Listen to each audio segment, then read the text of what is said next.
दोस्तों, बड़ी खबर, बड़ा खुलासा गुलाम हैदर भाई के केस के हवाले से। जैसा कि आप लोग जानते हैं, कल बाकायदा ऐलान किया गया कि अब गुलाम हैदर भाई के नए वकील तैनात होने वाले हैं और वो वकील खातून है या मर्द है, ठीक है, औरत है या मर्द है। यहाँ पे मैं आप लोगों को बताता चलूँ, जो इतलात, जो अपडेट्स हमारे तक पहुँची हैं, एक फ़ीमेल खातून है। वो हिंदुस्तानी नागरिक भी हो सकती है, वो किसी भी देश की नागरिक हो सकती है। और केस कहाँ लड़ा जाएगा, आप लोग अभी एक्सक्लूसिव वीडियो देखेंगे। इस वीडियो में गुलाम हैदर भाई के करीबी साथी वकास अब्बास ने चूँकि गुलाम हैदर भाई से भी मुलाकात की आज, और उन्होंने शाहिद हुसैन साहब जो कि वरिष्ठ पत्रकार हैं, उनसे भी आज मुलाकात हुई। तो क्या मीटिंग हुई, क्या मामला तय पाए, आप लोग अभी उनकी ज़ुबानी सुनेंगे। तो चलें ये खबर भी देखते हैं, सुनते हैं आगे क्या होने वाला है। तो चले सुनते हैं। बहुत बड़ी खबर और बहुत बड़े खुलासे के साथ मैं वकास अब्बास आज हाजिर हुआ हूँ। तो दोस्तों, आज सैटरडे का दिन है और बहुत बड़ी खबर से आपको आगाही देने जा रहा हूँ। जैसे कि आप सभी जानते हैं कि जैसे मोमिन मलिक साहब गुलाम हैदर भाई के केस में सबसे पहले जो वकील थे पाकिस्तान साइड से, वो थे रोशन अली अजीम साहब। तो उसके बाद कुछ वजूहात की बिना पर जब मुश्किलात पेश आ रही थी, उस तरीके से केस नहीं हो पाता भारत के अंदर आसान, तो फिर मोमिन मलिक सर को अंसार बनी ट्रस्ट के तहत हायर किया गया और तमाम जो अथॉरिटीज थी केस के हवाले से वो मोमिन मलिक साहब को दी गई। तो मोमिन मलिक साहब ने बहुत अच्छे तरीके से केस को आगे लेकर चले, मगर कुछ वजूहात की बिना पर, कुछ सियासी बुनियादों पर मोमिन मलिक साहब को काम करने ही नहीं दिया गया। ठीक है, तो तकरीबन 1 साल 3 महीने तकरीबन हो चुके हैं। मोमिन मलिक साहब को 15 महीने हो चुके हैं इस केस को लिए हुए, मगर केस में कोई खातिर का कोई भी पेशरफ्त नहीं थी। तो दोस्तों, कल एक बहुत बड़ा निर्णय लेते हुए अंसार बनी साहब ने ये कहा है कि वो इस केस को, अब गुलाम हैदर केस को असर नो फिर से एक मरतबा जीरो से, यानी कि दोबारा से चलाएंगे केस को अच्छे तरीके से। जो मोमिन मलिक साहब ने कोशिशें की, मैं उसको आज भी अप्रिशिएट करता हूँ। हरगिज़ मेरे अल्फाजात ये नहीं है कि मोमिन मलिक साहब ने कुछ नहीं किया। मोमिन मलिक साहब ने बहुत कुछ किया, मगर उनको काम नहीं करने दिया गया और मोमिन मलिक साहब की तमाम तर मेहनतों का जो रिजल्ट आया वो जीरो था। उसकी वजह मोमिन मलिक साहब नहीं, उसकी वजह खुद भारत का संविधान, भारत का कानून है। जो आज लोग अब तक झूठी बातों को लेकर ये कहते हैं कि जी हमारा संविधान अच्छा है, हमारा कानून अच्छा है, तो आप जवाब दें कि आपका संविधान अच्छा है कि पाकिस्तान का संविधान अच्छा है। पाकिस्तान, अगर आप कहते हैं छोटा सा मुल्क है, पाकिस्तान के अंदर कानून नहीं है, पाकिस्तान भूखा नंगा देश है, तो फिर आप ये देखेंगे पाकिस्तान का कानून आपसे कहीं बेहतर है। जब बादल बाबू पाकिस्तान में इलीगल एंट्री करके आया, जब वो हिरासत में आया, तो कोर्ट ने, अदालत ने, पाकिस्तानी जुडिशरी ने फौरन फास्ट ट्रैक पे केस को चलाते हुए, उस पर केस दायर करते हुए, कोई दुश्मनी उससे नहीं निकालने की कोशिश की है कि अगर बादल बाबू इंडिया ने तो उसको 50 साल की सजा दे दो, 20 साल की सजा दे दो।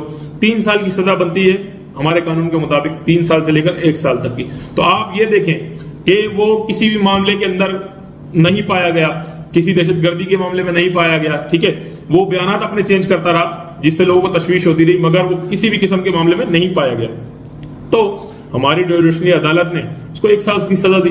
6 महीने उसकी सजा मुकम्मल हो चुकी है, 6 महीने बाद वो छूटकर भारत चला जाएगा। तो इसके बरक्स अब हम भारत में देखते हैं, सीमा हैदर को पकड़े गए वहां पर इस वक्त तकरीबन 2 साल 3-4 माह हो चुके हैं ना, तो अब तक उसकी चार्जशीट ही पेश नहीं हुई। आप ये देखें तो फिर आप कहते हैं कि हमारा कानून बहुत अच्छा है, हमारा संविधान बहुत अच्छा है, काम हो रहा है, अंदर खाने काम हो रहा है, घर में काम हो रहा है। ये कौन सा काम है जब तक नजर ही नहीं आ रहा काम हो रहा है। कल अंसार बनी साहब ने, अभी जो आपने क्लिप सुना होगा, अंसार बनी साहब ने बड़ी ही जबरदस्त ब्रीफिंग देते हुए कहा कि अगर जो लोग कहते हैं कि हमने बहुत कुछ किया है, तो वो कहते हैं कहाँ है आपका काम, कहाँ है आपका काम। और अंसार बनी साहब ने यह भी कहा कि एक इतना बड़ा वकील मोमिन मलिक साहब जब अदालत में जाता है तो उसकी सुनवाई नहीं होती, तो उसकी वजह क्या है? उसकी वजह मोमिन मलिक साहब नहीं है, उसकी वजह वहां का कानून है, जो हिंदूज के लिए अलग है, मुस्लिम के लिए अलग है, दूसरे मुल्क के लोगों के लिए अलग है। वो बज़ाहिर नजर आता है, उसमें क्या है आप बताएं। अगर वहां हिंदू मुस्लिम का कानून अलग नहीं है, तो क्यों अब तक गुलाम हैदर को इंसाफ नहीं मिल रहा है? क्यों नहीं मिला है? आज क्यों मोमिन मलिक साहब को जो है अंसार बनी साहब ने कहा, यानी कि इस केस मोमिन मलिक साहब से वापस ले लिया गया है, उसकी वजह क्या है? क्यों मोमिन मलिक साहब कुछ भी नहीं कर पाए? उसकी वजह क्या है? आप जाने, आप बात करें। नहीं, इस पे बात नहीं करनी, हम तो बात करेंगे रीमा पे, क्योंकि अपना कानून तो एक्सपोज हो चुका है भारत का। ठीक है, हम बात करेंगे रीमा पे। गुलाम हैदर ने अपने दोस्त को तो खिलाफ तो पूरी कानूनी कार्रवाई कर दी, पुलिस केस कर दिया, यूं कर दिया, स्ट्राइक मार दी, चैनल उड़ा दिया, रीमा को क्यों नहीं अंदर कराया? अरे भाई रीमा का मामला तो 2 साल पुराना है, आप उस बात को छोड़ो ना। अभी इस वक्त सीमा हैदर कहाँ है ये बात करो, सीमा हैदर के गुलाम हैदर के बच्चे कहाँ है ये बात करो। इस पे बात नहीं करेंगे हम, क्योंकि जब इस पे बाद में बात करते हैं तो वो कहते हैं कि अपना पेट नंगा होता है ना। आप ये बताएं, जो बादल बाबू का केस था उसमें किस वकील को यहाँ मेहनत करनी पड़ी? हुआ ना, गवर्नमेंट ने वकील फराम किया, जो भी वकील साहब हैं उन्होंने कोशिश करी। बादल बाबू का जो मामला था वो उसको कन्विक्टेड हुआ, उसको जो भी 1 साल की सजा मिली, 6 महीने सजा काट चुका है, 6 महीने चले। और 6 महीने सजा में भी आपको नजर आता है कि वो कहीं जो उसको दिखाया गया था कि वो किसी परेशानी में हो, उसको बहुत मारपीट की गई हो, वो तो फिर भी ये कह रहा था कि मैं पाकिस्तान ही रहूंगा, मैं कभी भारत नहीं जाऊंगा।